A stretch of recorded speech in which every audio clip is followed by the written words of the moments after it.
નવસારીના બિલ્લીમોરાના પાણી પુરવઠા વિભાગમાં ખોટા બિલો અને ટેન્ડરિંગ પ્રક્રિયા કરી 9 કરોડની ઉચાપત કરાઈ હતી, જે મામલે 14 લોકો સામે ફરિયાદ નોંધાતા સુરત સીઆઈડી ક્રાઇમની ટીમે 10ની ધરપકડ કરી છે.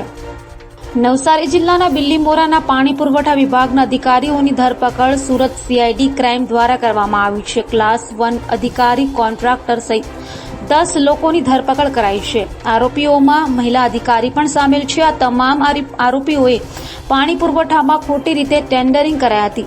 વાત એમ છે કે નવસારી અને આજુબાજુમાંથી પાણી પુરવઠાનું કૌભાંડ આચરાયું હતું, જે અંગે સીઆઈડી ક્રાઇમ દ્વારા સરકારી કર્મચારીઓ સામે ગુનો નોંધાયો હતો. સુરત સીઆઈડી ક્રાઇમ દ્વારા 5 સરકારી અધિકારીઓ સહિત 10 લોકોની ધરપકડ કરાઈ છે.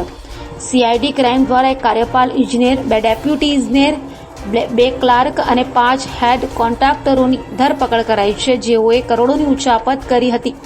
સરકારી અધિકારીઓ અને કોન્ટ્રાક્ટરો દ્વારા ઉચાપત કરાઈ, જેમાં તેઓએ 90 સરકારી કામોના કરી કૌભાંડ આચર્યું હતું.